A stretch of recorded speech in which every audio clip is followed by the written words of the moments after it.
Il est 18h30 sur Aloula et c'est le journal à la une ce soir. C'est le nouveau visage mutant du Covid, Omicron, une souche dite préoccupante, mais dont on ne sait toujours pas grand-chose. Face à cette nouvelle menace épidémiologique, le monde se barricade et le Maroc prend ses dispositions. Nous ferons le point dans quelques instants. Le 3 décembre, journée mondiale des personnes handicapées. Pour une meilleure prise en charge de cette catégorie vulnérable, les efforts se conjuguent au pluriel. Ce soir, nous irons dans un centre d'accompagnement aux gens souffrant de différentes formes d'handicap.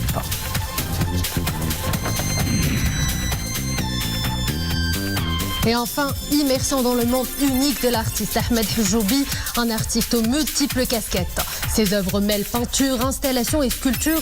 Autant d'œuvres uniques à découvrir dans ce journal.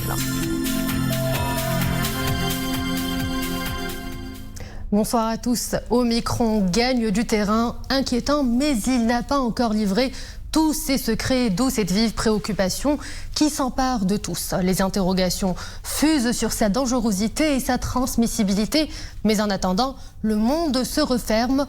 Au Maroc, aucune infection au nouveau variant n'a encore été signalée, mais des mesures anticipatives et préventives sont de rigueur. Les développements, c'est avec Iman Ablou. Omicron se propage dans le monde et aggrave les inquiétudes concernant ce nouveau variant du coronavirus. Déjà dominant en Afrique du Sud, il pourrait le devenir en Europe. L'OMS juge élever la probabilité qu'il se répande au niveau mondial en dépit de nombreuses inconnues. Contagiosité, efficacité de vaccins existants et gravité des symptômes. Désormais, Omicron est présent sur tous les continents, mais à ce jour, aucun décès associé à la nouvelle souche n'a été signalé. De nouveau, la planète se barricade, faute de mieux. Chaque jour, les recherches de séquençage génomique s'effectuent pour traquer chaque mutation du virus, en vue de mieux connaître les composantes des nouveaux variants. Le dernier en date, Omicron, est connu pour avoir opéré un nombre élevé de mutations, 32. Il y a aussi d'autres propriétés génétiques de ce nouveau virus. Des études sont pour l'heure menées au niveau des laboratoires pour tester sa réaction aux anticorps et aux vaccins administrés. Au Maroc, les indicateurs épidémiologiques demeurent au vert. Mais de l'autre côté de la Méditerranée, chez le voisinage européen en particulier, plusieurs infections aux nouveaux variants ont été enregistrées. Une nouvelle menace qui met à mal les systèmes de santé européens face à la nouvelle vague de contamination. Une situation qui relance plus que jamais le débat sur la vaccination.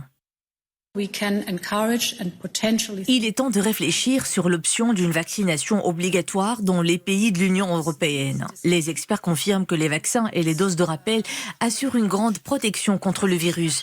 Nous avons besoin de 2 à 3 semaines pour avoir des informations plus précises sur Omicron. Pour l'heure, les vaccins restent efficaces pour protéger contre les cas les plus graves. Une option sur laquelle mise le Royaume, qui poursuit sa stratégie de précaution maximale. Le Maroc est un des premiers pays au monde à avoir fermé ses frontières aériennes et maritimes dans les 2 sens dès l'apparition des premiers cas Omicron au niveau mondial. C'était il y a à peine une dizaine de jours. Et justement, pendant que cette souche Omicron prend du terrain dans le monde, chez nous, la vaccination se poursuit tant bien que mal. Plus de 24 430 000 personnes ont reçu la première dose. Plus de 22 702 000 personnes ont reçu 2 doses. Et 1 751 000 personnes ont reçu les 3 doses. Au total, 151 nouveaux cas d'infection au Covid ces dernières 24 heures ont été enregistrés. Et nous déplorons malheureusement 2 décès. Les cas sévères ou critiques ont atteint 109, dont 3 placés sous intubation. Et pour répondre aux interrogations que soulève cette nouvelle souche, le professeur Zdine Brahimi, directeur du laboratoire de biotechnologie à la faculté de médecine et de pharmacie de Rabat. Professeur, bonsoir. On parle désormais d'une nouvelle souche du Covid Omicron. On en sait un peu plus sur la nouvelle souche en termes de dangerosité, transmissibilité et de résistance au vaccin. Sur ces 3 volets, professeur, quelle est votre propre évaluation, tout comme les données scientifiques dont vous disposez ? Merci Oumaima. Et donc là, juste pour rappeler que Attention, c'est pour être très humble et ça me s'est démontré chaque fois avec ce virus. Et donc là, ce qu'on sait actuellement, c'est 3 points. Sur les 3 points, je pense que c'est un petit peu très clair qu'en fin de compte, que de point de vue transmissibilité, ça sera un virus qui va se transmettre plus rapidement, circuler plus rapidement. Mais il y a une question qui reste avec ça, vis-à-vis du Delta, comment il va fonctionner. C'est une question très très importante parce que je rappelle qu'au niveau du monde et qu'au niveau du Maroc, on a le Delta à 100%. Et donc c'est une question qui reste en suspens. La deuxième question concernant en fait la pathogénicité de la maladie, c'est-à-dire est-ce qu'on aura une maladie plus grave du Covid. Jusqu'à présent, il n'y a pas de réponse. Il y avait quelques signes de l'Afrique du Sud, mais à mon avis, il faudra attendre parce qu'on n'a pas assez de chiffres pour en conclure. La troisième question, comme vous l'avez très très bien dit dans votre reportage, en fin de compte, pour l'immunité, il faudra attendre 2 à 3 semaines pour avoir une idée plus claire. Mais je rappelle aussi au Maroc, il y a l'utilisation de plusieurs vaccins. C'est pour cela que cette diversité était très très importante dans l'approche marocaine. Et je pense qu'il y aura quelques vaccins peut-être qui vont diminuer d'efficacité, mais je pense que la plupart garderont une efficacité. Mais il n'y a pas de preuves scientifiques jusqu'à maintenant pour le dire. Donc justement, de nombreux pays ont pris des mesures préventives, anticipatives et parfois radicales. Le Maroc n'est pas en reste, comme vous venez de le dire, d'où les mesures anticipatives qui étaient rapidement prises. Est-ce que ces décisions sont suffisantes pour endiguer tout risque de propagation? Ben voilà, il faut juste rappeler que c'est en douleur et avec beaucoup de douleur qu'on prend ces décisions qui sont un petit peu radicales. Mais il faudra rappeler qu'on a 2 points essentiels. C'est en fin de compte, on ne sait pas grand-chose.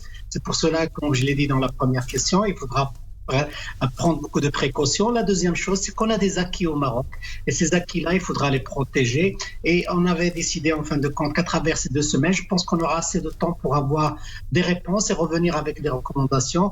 Et la prise de décision sera très efficace par la suite. Mais protéger les acquis, c'est quelque chose de très, très important pour nous. Je pense que le grand public comprend ça. Et justement, vous parlez de protection des acquis. En attendant, seuls les gestes barrières sont à même de nous permettre de garder plus ou moins cette stabilité épidémiologique sous nos cieux. Tout à fait, mais je pense que pour tout ce qui est scientifique, c'est très clair. Les gestes barrières, malgré qu'on les dénigre, que ce soit le port du masque, que ce soit la distanciation, que ce soit la propreté, c'est quelque chose d'essentiel. Mais aussi, je rappelle, et ça c'est essentiel parce que beaucoup de gens l'oublient, on parle du variant ce variant nouveau, mais on oublie en fin de compte que la vague que subit le Nord, c'est-à-dire l'Europe, c'est une vague qui est Delta. Et c'est pour cela que la vaccination est très très importante et il faut aller se faire vacciner, c'est essentiel. Donc, professeur Azdine Brahimi, je rappelle que vous êtes directeur du laboratoire de biotechnologie de la faculté de médecine et de pharmacie de Rabat et également membre du comité scientifique. Merci pour toutes ces explications, professeur. Et en ce 3 décembre, nous célébrons la Journée mondiale des personnes handicapées, l'occasion de mettre l'accent sur les acquis enregistrés pour l'inclusion de cette catégorie, mais aussi sur les efforts qui restent à faire. Ce soir, nous braquons les projecteurs sur les enfants en situation de handicap. Ils font l'objet d'une attention particulière de la part des comités locaux de l'INDH. Exemple à Salé avec Hassan Mandouri Manslaoui et Nisrina Ozdar. Avec sa bienveillance habituelle, cette formatrice reçoit des enfants à besoins spécifiques. Elle les accompagne jusqu'à la salle des cours. Pas de temps à perdre. La séance se démarre directement, dans une ambiance bon enfant. Les cours suivent un programme spécial.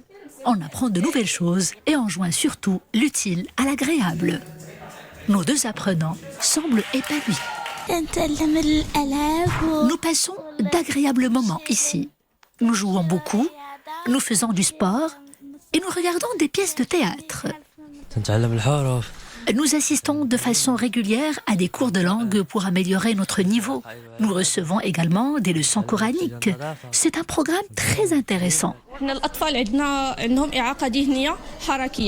En fait, il faut tenir compte de la particularité de chaque cas. C'est pour cela que nous organisons en amont déjà des journées d'évaluation des capacités et des besoins de chaque enfant.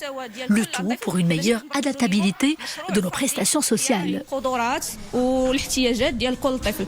Enfants dyslexiques, trisomiques et d'autres à mobilité réduite. Ici, tout le monde trouve son compte. Et pour une meilleure prise en charge, les efforts se conjuguent au pluriel. Le centre tisse des partenariats avec le tissu associatif.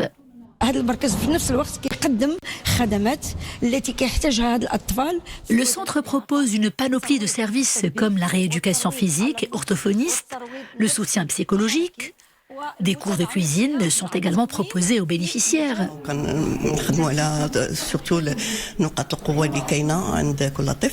Nous travaillons dans un premier temps sur les points forts de chaque enfant. L'idée est d'asseoir leur confiance et de les aider à rattraper leurs lacunes. Certaines personnes s'améliorent. C'est le cas de Shakib, par exemple. Shakib qui a été récemment médaillé. Mes progrès s'enchaînent, en arabe et en langue française également. Depuis son lancement en 2005, l'INDH ne cesse de consolider l'intégration des enfants à besoins spécifiques à travers un programme d'accompagnement très fort qui couvre tout le territoire national. Le projet de loi de finances 2022 a été adopté hier en séance plénière à la Chambre des conseillers. Une adoption à la majorité. Le budget 2022 a reçu l'aval de 64 conseillers. 18 autres s'y sont opposés et 7 se sont abstenus. L'adoption du projet de loi de finances 2022 intervient dans un contexte particulier lié à la pandémie du Covid-19. Les enjeux sont colossaux. Ils sont surtout d'un ordre socio-économique. Le gouvernement mise beaucoup sur la relance des secteurs clés et il sera question de les mener à bon port.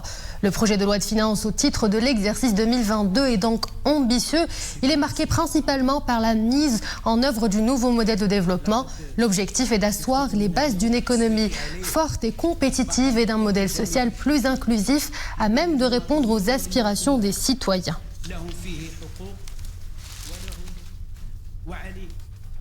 Un mot d'économie à présent avec cette bonne nouvelle. Selon l'Office d'échange, les envois de fonds réalisés par les Marocains résidant à l'étranger sont en nette amélioration. À fin octobre 2021, ils se sont chiffrés à près de 80 milliards de dirhams contre un peu plus de 55 milliards de dirhams une année auparavant. Ces transferts ressortent ainsi en hausse de 43%. La Suisse a salué aujourd'hui les réformes accomplies par le Maroc dans les divers domaines sous la conduite éclairée de Sa Majesté le roi Mohamed VI. Berne a également réitéré son soutien aux efforts sérieux et crédibles du Maroc visant une solution politique basée sur le compromis au Sahara marocain. Dans sa déclaration depuis Berne, le ministre des Affaires étrangères, de la coopération africaine et des Marocains résidant à l'étranger, Nasser Bourreta, affirme que la Suisse soutient les efforts des Nations Unies et le rôle central qu'elle joue dans le processus concernant la question du Sahara marocain. Cap à présent sur Agadir où les professionnels du secteur du tourisme accusent un coup dur avec la fermeture des frontières. Une douche froide pour ces opérateurs qui, à quelques semaines des fêtes de fin d'année, espéraient une belle reprise de leur activité. Aujourd'hui, ils misent gros sur les touristes nationaux pour sauver la saison. Les détails avec Hijab Tamek, Mounia Marouche et Iman Ablou. D'habitude, cette réception grouillait de monde et connaissait une grande animation. Aujourd'hui, elle est désertée par les touristes étrangers, des amoureux de la capitale du Sud, très nombreux en cette période de l'année. Pour le gérant de cet hôtel, c'est presque un retour à la case départ. La fermeture des frontières en raison de la propagation du variant Omicron à l'étranger nous inquiète. Cette fermeture va nous causer des pertes considérables. Si pendant cette période de fin d'année, notre hôtel réalisait 80 voire 90% du taux de remplissage, là, sans touristes étrangers, notre chiffre d'affaires va chuter considérablement. Le cœur palpitant de la ville d'Agadir. La fameuse corniche et ses restaurants subissent eux aussi les conséquences de la fermeture des frontières aériennes.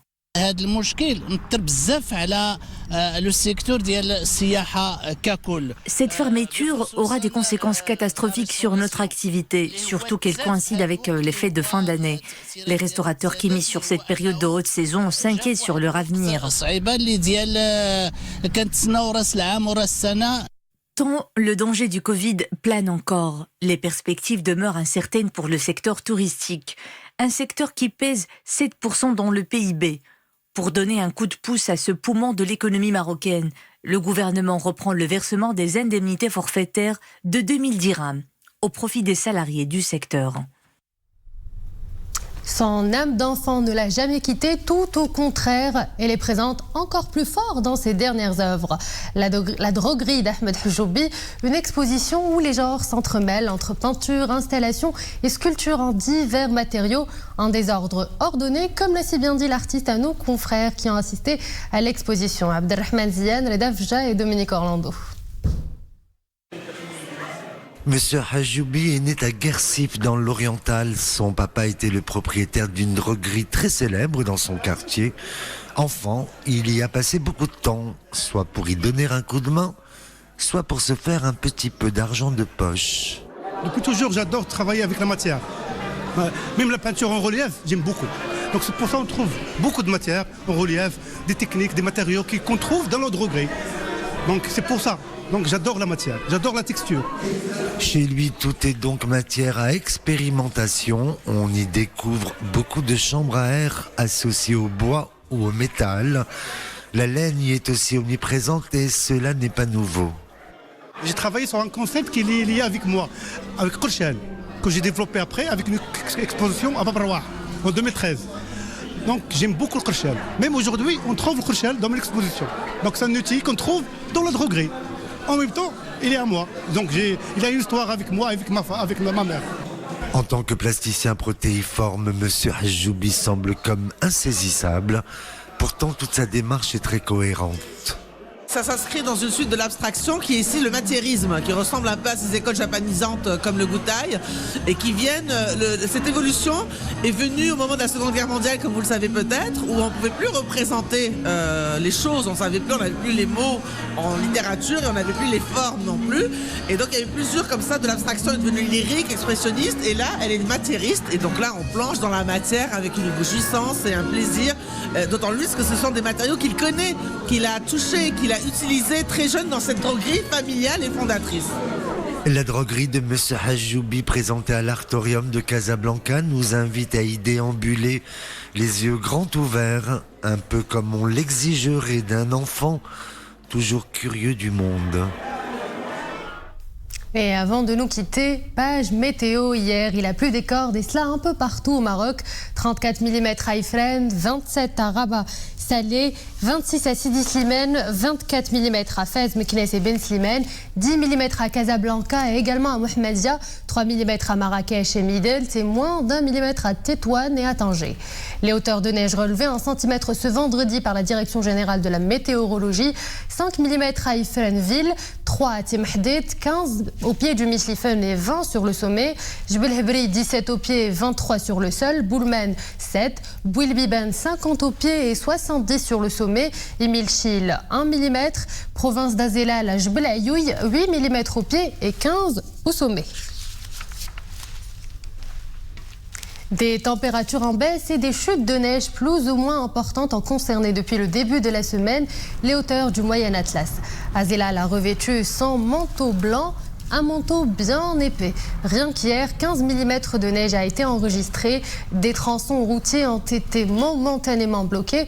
Et pour la première fois de cette saison, les déneigeuses ont repris du service pour dégager les routes.